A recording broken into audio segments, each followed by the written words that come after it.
আমি নাম করেই বলছি, বেনামে বলে আমার কোনো লাভ নাই, একবারে ডাইরেক্ট বলছি। ইবলিস শয়তান ইসলামের যতটা ক্ষতি করেছে বা করছে, তার চাইতে বর্তমানে এই গজল বলা আলেম সমাজ শয়তানের কাজটা সহজ করে দিয়েছে। এরাই তো ডাইরেক্ট শয়তান। কোনো সময় লাল দাড়ি, কোনো সময় কালো দাড়ি, দাড়ির রং কেটে ছেটে কোনো সময় লাল, কোনো সময় সাদা। লাল দাড়ি বললে এখন আমি চিনতে পারছি যে বড় শয়তান, এর চাইতে বড় ইবলিশ পৃথিবীতে মনে আর খুঁজে পাওয়া যাবে না। তার জলসা শুনছেন কেন আপনি?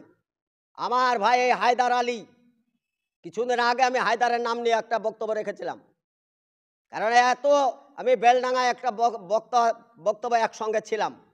আমি সাবধান করেছিলাম, যে বক্তাকে আমি সাবধান করেছিলাম, বর্তমান পরিবেশ পরিস্থিতি এতটাই জটিল, কোরআন হাদিসের কথা আমরা বলি বা কোরআন হাদিসের কথা আমরা আলোচনা করতে গিয়ে দেখা যায় কোরআনের ভাষা থেকে আমরা দূরে সরে থাকায় আমাদেরকে অনেক হোঁচট খেতে হচ্ছে। আল্লাহ রাব্বুল আলামিন তিনি কোরআনের ভাষা দিয়ে বলেছেন, যাদের কাছে কোরআন ও হাদিসের জ্ঞান আছে যথেষ্ট, তাদের কাছ থেকে জ্ঞান অন্বেষণ করো, তাদের কাছ থেকে জ্ঞান গ্রহণ করো। এটা হচ্ছে কোরআনের কথা। তোমরা যতটা জ্ঞানী, তার চাইতে জ্ঞানী লোকের কাছ থেকে জ্ঞান অর্জন করো। তো সেটা কোরআনের কথা, তা আমরা আমাদের জীবন দশায় দেখছি সেটা কোরআনের ভিতরেই থেকে গেল, জীবনে বাস্তবায়িত করতে পারলাম না। বর্তমান সমাজে এতটা ওয়াজ মাহফিল হচ্ছে, এত জালসা জলুস হওয়ার পরেও সমাজ বিভ্রান্তর পথে কেন? এই কেন শব্দের জবাবটা কে দিবে? কাকে কেন শব্দটা বলছি? কারণ আমরা যাদের কাছে জ্ঞান অন্বেষণ করা দরকার বা যাদের কাছে জ্ঞান গ্রহণ করা দরকার, আমরা সমাজে এখনো তাদেরকে চিহ্নিত করছি না বা করতে পারছি না। বরঞ্চ এই সমাজের মানুষ যারা গান শুনে বেড়াতো, পঞ্চরা শুনে বেড়াতো, ড্যান্স দেখে বেড়াতো, তারা আজকের জালসার শ্রোতা। আর যার আসল যেখানে আসলে খিদাটা মিটত, সেইটাকে বকলমে নকল দিয়ে খিদে মেটাচ্ছে। যেটা হারাম সেটা হারাম, তার আসলটা হারাম, তার নকলটাও কিন্তু হারাম। বহুদিন আগে একটা তর্ক বিতর্কে আমি জড়িয়ে গেছিলাম। লা তাসজুদু লিশ-শামস ওয়ালা লিল-কামার ওয়াসজুদু লিল্লাহি আল্লাযী খালাকাহুন্না ইন কুনতুম ইয়্যাহু তা'বুদুন। এই আয়াতটাকে সামনে করে জুমার খুতবায় বক্তব্য রাখতে গিয়ে আমি বলছিলাম যে আল্লাহ রাব্বুল আলামিন ডাইরেক্টলি চন্দ্র বা সূর্যের পুজো করাকে নিষেধ করেছেন, সিজদা করাকে নিষেধ করেছেন। সূর্য বা চন্দ্র, নক্ষত্র বা চাঁদ, সেগুলো তো আকাশে থাকে বা উপরে থাকে, আর সিজদা তো নিচে হয়। তাহলে আকাশের সূর্যকে কেমন করে সিজদা করা হয়, চন্দ্রকে কি করে সিজদা করা হয়? যদিও বারে কোনোভাবে সিজদা করা হয় তা আল্লাহ তো নিষেধ করেছে, লা তাসজুদু লিশ-শামস, খবরদার তোমরা সূর্যকে বা নক্ষত্র বা চন্দ্রকে তোমরা সিজদা করো না, নিষেধাজ্ঞা। সেইখানে আমার বলা বাহুল্য, সূর্যকেই যদি সিজদা করা নিষেধ হয়, চন্দ্রকে যদি সিজদা করা নিষেধ হয়, যদি কথা নয়, এটা নিষেধ। আল্লাহ ব্যতীত অন্য কাউকে সিজদা করা একেবারে শিরক। সে তো মসজিদের জায়নামাজগুলো নে চান তারা, যে টুপিটা আমরা ব্যবহার করছিলাম সেটাও চান তারা। আমার বক্তব্যটা ছিল যার আসলটাকেই নিষেধ করা হয়েছে, সূর্য বা নক্ষত্র, তারা সেজদা করা। তাহলে চানতারা টুপি বা চানতারা এই জায়নামাজে সেজদা করা হয় কি করে? অতএব এটাকে বের করে ফেলে দেওয়া হোক। আমি এটা জোর দিয়ে বলেছিলাম এটা বের করে ফেলা হোক। আর সেইটা নিয়ে বিরাট হট্টগোল, গ্রামে বিরাট গন্ডগোল। এর আগে মৌলবি ছিল না, এর আগে এই ছিল না, এর আগে আলোচনা হয়নি। কেন এই মৌলবির কথা শুনে এসব করতে গেলে বিরাট একটা ঝামেলা ঝঞ্ঝট হয়ে গ্রামে একটা বিরাট দ্বন্দ্ব সৃষ্টি হলো। কিন্তু আমি পিছপা হইনি, আমি জায়গা মতোই ছিলাম। আমার এই কথাটাকে নিয়ে আসার বলার উদ্দেশ্য হচ্ছে এইটা, বর্তমান জালসা জলুসে সেই সমস্ত বক্তাগুলোকে নির্ধারণ করা হচ্ছে, তাদেরকে বক্তা হিসাবে নির্ধারণ করুন। তার এলেম কালাম বিদ্যা নিয়ে আমার কোনো ঝামেলা নেই, কিন্তু তার আসলেই সে আলেম, তার কাছে কি সনদ আছে, সে কি লেখাপড়া করেছে, তার কোন মাদ্রাসা কোথায় লেখাপড়া করেছে, সেটা তো যাচাই বাছাই করে তার বক্তব্য শোনা দরকার। ঘোষকে বলছে দুধে পানি মিশানো আছে, সন্ধু। মধুবালাকে বলা হচ্ছে মধু কি তোমার খাঁটি, সেটা সন্ধু। বেগুনওয়ালাকে জিজ্ঞাসা করা হচ্ছে বেগুনে বিষ প্রয়োগ করো কতটা, সেটাও যাচাই বাছাই করা হচ্ছে। আর এই যে মাহফিলে ওয়াজ নসিহত করছে, তো বক্তাকে আপনার যাচাই বাছাই করতে হবে না? বর্তমান আলেম সমাজ বলতে গিয়ে হয়তো দেখা যাচ্ছে আমরা সবাই ধরা খাচ্ছি। আলেম সমাজ বলতে কিছু আলেমের নাম দিয়ে বর্তমান সমাজে যারা জালসা জুলুস করছি, আমরা সচেতন হওয়া দরকার আপনাদের।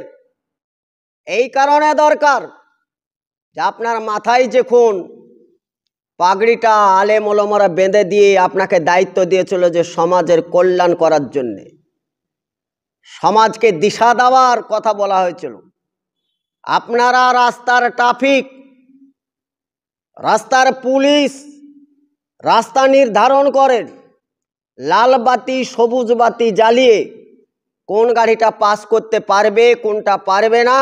এটা যেমন একজন ট্রাফিক লাল আলো লাল বাতি সবুজ বাতি দিয়ে রাস্তা ক্লিয়ার করে, তা আপনারা তো সমাজের দায়িত্ব, আপনারা তো ট্রাফিক, লাল বাতি সবুজ বাতির আপনারা ধারক বাহক। অথচ আপনারা সোশ্যাল মিডিয়ায় এসে আধ ঘন্টা বক্তব্যের জায়গাতে 10 মিনিট বক্তব্য রেখে 20 মিনিটই গজল বলছেন। কেন গজল বলছেন আপনি? গজল কি কেউ শুনতে চাইছে আপনার? আমি নাম ধরেই বলছি, সেই পণ্ডিত বক্তারা আবার এই কথাটা বলেছে যে ভাইরাল হওয়ার জন্যে আমাদের কথা বলছে। তুমি কে হে তাই তোমার কথা বলে আমাকে ভাইরাল হতে হবে? তুমি কে? তোমার মধ্যে কোনো বিদ্যা নেই, এটাই বাস্তব। তোমার মধ্যে কোনো এলেম নেই।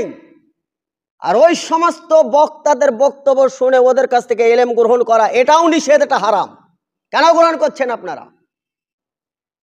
ঢাব্বা ঢাব্বা টুপি দিয়ে সব ওই স্টেজে অনেক ভালো ভালো আলেম আলেমা বসে থাকে, কেউ মুখ খোলে না, বিষয় কিছুই বুঝতে পারি না। আপনারা এই সাধুগিরি দেখানোতে সমাজের কত অকল্যাণ হচ্ছে। বর্তমান সমাজে আবু জাহাল উতবা সাইবা বা এমনকি ফেরাউন নমরুদ যতটা ইসলামের ক্ষতি করেছে বা করেছে, তার চাইতে বেশি এই বর্তমান সমাজের বক্তারা ক্ষতি করছে। এটা তো ইসলামের নাম দিয়ে চালানো হচ্ছে। গজল বলেন ভালো কথা, কিন্তু গজলের মধ্যে গানের সুর নিয়ে আসলেন কেন এটা বলেন? গান শোনা তো হারাম, গানের সুর হারাম। বক্তা সাহেব আপনি জানেন না যে গান শোনা হারাম, গানের সুর হারাম? আপনি ওই গানের তাল দিয়ে আপনি গজল বলছেন, তার মানে মানে হারামটা আপনি খাচ্ছেন না, মানে ডাইরেক্ট গোশ খাচ্ছেন না, সুরবাটা খাচ্ছেন, তাই না? স্বাদটা গ্রহণ করছেন আপনি। আর যারা শ্রোতা, শ্রোতা তো মাশাআল্লাহ, আজকালকার শ্রোতা তো ওরে বাপরে, বিশ্ববিদ্যালয় পাশ করে এসে শ্রোতা বসে আছে, সে খুব মজা নিচ্ছে। আমি নাম করেই বলছি, বেনামে বলে আমার কোনো লাভ নাই, একবারে ডাইরেক্ট বলছি। ইবলিস শয়তান ইসলামের যতটা ক্ষতি করেছে বা করছে, তার চাইতে বর্তমানে এই গজল বলা আলেম সমাজ শয়তানের কাজটা সহজ করে দিয়েছে। এরাই তো ডাইরেক্ট শয়তান। কোনো সময় লাল দাড়ি, কোনো সময় কালো দাড়ি, দাড়ির রং কেটে ছেটে, কোনো সময় লাল, কোনো সময় সাদা। লাল দাড়ি বললে এক নামই চিনতে পারছে যে এ বড় শয়তান, এর চাইতে বড় ইবলিশ পৃথিবীতে মনে আর খুঁজে পাওয়া যাবে না। তার জলসা শুনছেন কেন আপনি? তার 1 ঘন্টা বক্তব্যতে কোনো কোরআন শুনতে পাওয়া যায় না, কোনো হাদিস শুনতে পাওয়া যায় না, শুধু কোথাকার কেসা কাহানি, যার কেসা কাহানিতে কোনো দলিল নেই। ওকে সমাজে নিয়ে এসে সে আবার 2 দিন আগে বলছে হাসাবার লেগে আমি আসছি, আমাকে হাসাবার লেগে, বড় মুখ বের করে হাসাবার লেগে তুমি সমাজে আসছো বক্তব্য রাখতে। রাসূল সাল্লাল্লাহু আলাইহি সাল্লাম বলেছেন, যদি কেউ বেশি হাসাবার জন্য কথা বলে তা থেকে বেঁচে থাকো, কারণ হাসিতে ঈমান মরে যায়, হাসালে ঈমান দুর্বল হয়। ফালিয়াজহাকু কালিলা ওয়া ইয়াবকু কাসীরা, কোরআনের ভাষা। তোমরা আল্লাহর ভয়ে, পরকালের ভয়ে, জাহান্নামের ভয়ে, কবরের ভয়ে, মৃত্যুর ভয়ে তারা বেশি বেশি করে কান্না করো যে আমার কি হবে, আমার কি হবে, আর তুমি রঙ্গ তামাশা চালাতে আসছো। এই বক্তা যদি কোনো জায়গায় আপনারা বক্তব্যতে গ্রহণ করেন, জানবো যে শ্রোতারা ওই বক্তার মতোই অযোগ্য। যোগ্য বক্তার দরকার, যেমন অনরব বক্তব্য শোনার পরে শ্রোতাকেও যোগ্য হতে হবে। শ্রোতারা তো কোনো প্রতিবাদ করে না, কেন করেন না? তার মানে জানতে হবে আপনার মধ্যে কোনো ঈমান নেই। ঈমানের এক দাবি অন্যায়ের প্রতিবাদ করা, কোরআনের দাবি হক প্রতিষ্ঠিত করা, বাতিলকে উৎখাত করা। আর এক বক্তাকে দেখলাম, ও সব সখীকে পার করছে, সেও গান, ডাইরেক্ট গান। আরে লাল দাড়ি, শয়তানের দাড়ি, ডাইরেক্ট বলছে বেদের মেয়ে জোসনা আমায় কথা দিয়েছে, আসি আসি বলে জোসনা ফাঁকি দিয়েছে। তুই বেটা ফাঁকি পড়বি, তোকে জাহান্নামে যেতে হবে, যেতেই হবে। তুমি কি বলতে চাও? আমার জোসনার গান যদি হয় তো ওই জোসনা মেয়েটাকে নিয়ে এসে তুমি গান করাবা। তুমি ওই মৌলবি নিয়ে, মৌলবীর নামধারী স্টেজে তুমি তুললে কেন? শ্বশুর বাড়ি গেলছে, কে শাশুড়ির সাথে প্রেম চালালছে, কে এর সঙ্গে প্রেম চালিয়েছে, তার গল্প তোমার মনোরঞ্জন পূরণ করছে। বেটা হক কথা বলা শিখো, হক কথা শোনাও শিখো। বলা যেমন হক দরকার, শোনাটাও হক দরকার। তুমি না হক কথা শুনে তোমার কান, তোমার এই কানের মালিক যে আছে আপনাকে ছেড়ে দেবে, আপনাকেই, আপনার এই কানের হিসাব হবে না। এক আরো কিছু বক্তাকে দেখলাম আদায় করছে গানের সুরে, আদায় করছে গানের সুরে। কিছু বক্তাকে দেখছি গান, গান তো শোনা তো যায় যায়, সে যায় না যায় ওটা তো আলাদা কথা। সে গীত করছে, তো গীতের বানান আর মানান দেখে মনে হচ্ছে একে স্টেজে জবাই করা দরকার। এমন গীত বলছে যে গীতের ভাষাগুলোই ব্যবহার করা যায় না। অকক করছে, সেটাও দেখাচ্ছে। অকক করছে মানে কি? ওই 1-2 ঘন্টা বক্তব্যের মধ্যে ওই মেয়েটা পুয়াতি হয়েছে, ওর পেটে বাচ্চা জমেছে, তখন না খেলে যা ওয়াকাক করে, সেই ওয়াকাক করে সেই স্টেজের মধ্যে ওয়াকাক করে একটা পুয়াতি মেয়ের ঢং করছে। আর শায়েক সাহেবরা বড় বড় মাথায় টুপি দিয়ে সভাপতি করছে। ওই তোর সভাপতির গোষ্ঠী, কে সভাপতি করতে বলেছে তোমাকে? এই স্টেজে তোমাকে কে বসতে বলেছে? তোমার মধ্যে ওই জ্ঞান গরিমা নেই। এখানে এত বড় অন্যায় হচ্ছে, তার প্রতিবাদ তোমার মধ্যে নেই, তুমি কিসের আলেম? খুব খারাপ লাগছে কথা শুনতে। বাংলাদেশের কথা তো ছেড়েই দিলাম, ওরা বাংলাদেশের কথা বাদ দেন। আমি গেছিলাম ঢাকায়। ঢাকায় যেয়ে দেখলাম ভালো মানুষ তো এখানে আমাকে আগেই সাবধান করেছে, মৌলী সাহেব বাংলাদেশে ভালো মানুষ খুঁজে পাওয়া যায় না, একটু সাবধানে থাকেন। বড় বড় দাড়ি দেখে এক পুলিশ অফিসারকে পিছনে রাইফাল ছোট একটা পিস্তল গুঁজা দেখে তাকে যেয়ে বললাম আসসালামু আলাইকুম। বড় বড় দাড়ি দেখে আমার সাহস হয়ে গেল যে আসসালামু আলাইকুম। ওয়ালাইকুম সালাম। বাংলাদেশের সালাম আর ইন্ডিয়ার সালাম। ওটা মুসলিম দেশ আর আমাদের এটা হিন্দু দেশ। আমরা হিন্দুস্থানে বাস করি, আমরা হিন্দু। আমার সালাম দেখে ধরে বলেছে, হুজুর আপনার বাড়ি কনে? তা আমার বাড়ি কনে বলাতে আমি কি মিথ্যা কথার এজেন্ট নিয়েছি নাকি? সরাসরি বললাম আমার বাড়ি ইন্ডিয়া। আপনাকে বলতে আমার অসুবিধা নাই, আপনার বড় বড় দাড়ি, রাইফেলটা আছে তাই কপালে বড় ঘটা, সে তো আপনাকে দেখে আমার মন ভরে গেছে। পুলিশ এরকম হয় আলহামদুলিল্লাহ বলে আমার সাহসে বলে যে আমার বাড়ি ইন্ডিয়া।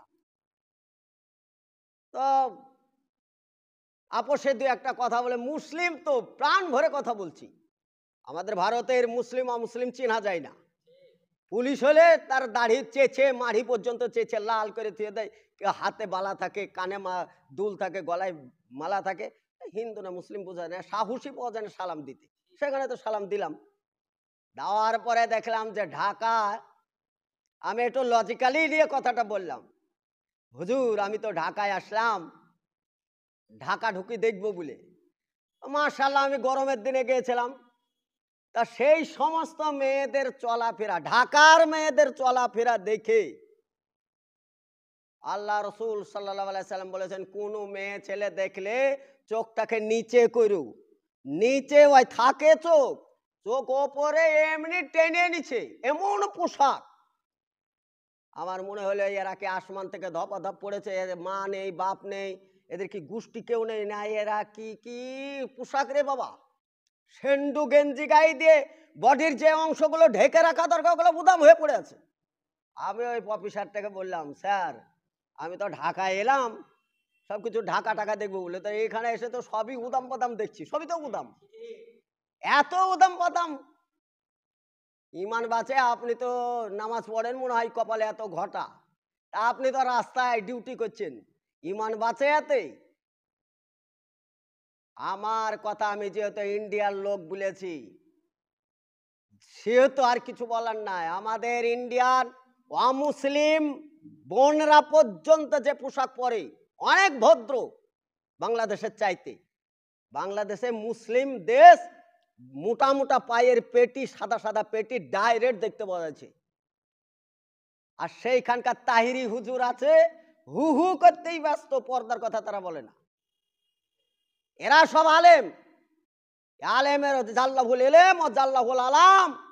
যাদের মধ্যে গুমরাহ এলেম আছে তারা পৃথিবীকে গুমরাহ করতে সেকেন্ড লাগবে না, কারণ আলেমদের কথা এখনো সমাজ বিশ্বাস করে। পরে সেটা বাংলাদেশের লোক বুঝুক, ও বুঝে আমার লাভ নেই। বাংলার জমিন আমার মাথায় চেপে নেই। তবে ইন্ডিয়ান পশ্চিম বাংলার বাঙালি আলেমদেরকে আমি বলছি, এবার ডাইরেক্ট বলছি, কালকে আপনি প্রতিবাদ করবেন সোশ্যাল মিডিয়ায়, আমি আবারও আসবো। আপনার কত কথা আছে আর কত জবাব চান, আপনার ওই জবাব আমি, আপনার দাঁত ভাঙার জবাব আমি আবার সোশ্যাল মিডিয়াতে এসেই দিব। আর ডাইরেক্ট যদি পাই তো মাশাআল্লাহ, সেই স্টেজে তোমার খবর আছে। আমার স্টেজে যদি আমি কোনো জায়গায় থাকি আর সেখানে যদি গান হয়, ওই জালসায় আমার জীবনের শেষ জালসা হবে। হয় তুমি স্টেজে থাকবে না তো আমি থাকবো। তাহলে এত না হক প্রতিষ্ঠিত করতে দেবো না ইনশাআল্লাহ। হয় হক থাকবে না তো বাতিল থাকবে, দুটো সমানভাবে থাকবে না। আর না তো বক্তারা খুব সাবধান, বক্তারা খুব সাবধান। কমলার বনবাসে সুর দিয়ে তুমি গজল বলো, আব্দুল আলিমের গান দিয়ে তুমি পল্লীগীতি বলো, বেদের মেয়ে জ্যোৎস্নার গান তুমি স্টেজে এসে বলো, আদায়ের ছক দিয়ে তুমি বেদের মেয়ের জ্যোৎস্নার সুর দিয়ে আদায় করো। আমার তো সবগুলো মনেও নাই, সব না কালচারও নেই, ওগুলো আমার ভালো লাগে না। আমার বরঞ্চ এখন বর্তমানে বক্তাদের এই যারা বক্তব্য রেখে বেড়াচ্ছে, এই যারা গজল বলনেওয়ালা, এদের বক্তব্য শুনেও যতটা পাপ হয়, গান শুনলে তার চাইতে কম পাপ হবে। ওটা তো একবার ডাইরেক্টই হারাম, গান ডাইরেক্ট হারাম। আর সে হারামের নকলটা কি? শুয়োরের পেট থেকে কিসের বাচ্চা হবে? ছাগলের বাচ্চা হবে? শুয়োরের পেট থেকে শুয়োরেরই বাচ্চা হয়। যারা আসল হারাম তার নকলটা কি করে চলে? সোশ্যাল মিডিয়ায় আপনারা খুব সাবধান হন। এই বক্তা জগতে যারা বক্তব্য রেখে বেড়াচ্ছেন, আপনাদের জন্য দোয়া করি। আপনারা ভালো আলেম, আপনাদের গলা ভালো, বলা ভালো, সব জানি, আমি জেনে শুনে বলছি। আমার ভাই হায়দার আলী, কিছুদিন আগে আমি হায়দারের নাম নিয়ে একটা বক্তব্য রেখেছিলাম। কারণ এত আমি বেলডাঙ্গায় একটা বক্তব্য একসঙ্গে ছিলাম। আমি সাবধান করেছিলাম যে বক্তাকে আমি সাবধান করেছিলাম যে আধ ঘন্টা বক্তব্যতে 23টা গজল বলার দরকার নাই, বরঞ্চ দুটো হাদিস বলে আমার আধ ঘন্টা পুঁজি তো আধ ঘন্টাই বলবো, 1 ঘন্টা পুঁজি তো আমি 1 ঘন্টাই বলবো। কে বলেছে আমাকে 3 ঘন্টা পূজাতে হবে?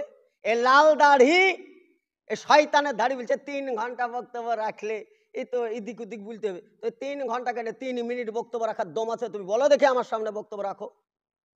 আসো তুমি, তোমার কত বক্তব্য? 3 ঘন্টা তো দরকার, 3 মিনিট বক্তব্য রাখো তুমি। সূরা ফাতিহা পড়তে তোমার 83 জায়গায় ভুল, আর তুমি বলছো যে আধ ঘন্টা 3 ঘন্টা বক্তব্য রাখলে তো একটু হাসানি মাসানি এদিক ওদিক বলতে হবে। তোমার ভুল ভাগে না বন্ধু, আর কিসের বলার দরকার আছে?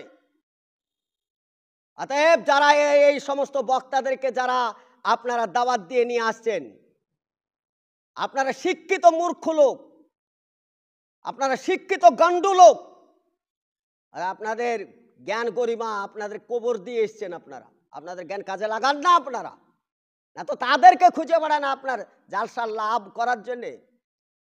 আপনার আল্লাহর প্রতি বিশ্বাস নেই, আপনার ইমান নেই, আপনাদের ইমানের দুর্বলতা থাকার কারণে এই সমস্ত আলেমরা ঘুর ঘুর ঘুর করে ঘুরে বেড়াচ্ছে। ভালো আলেম চোখে দেখতে পান না, ভালো আলেম চোখে দেখতে পান না। যারা বক্তা নেবেন আমাকে বলবেন, আপনার জালসা খারাপ হবে তার দায়িত্ব আমি নিব ইনশাআল্লাহ।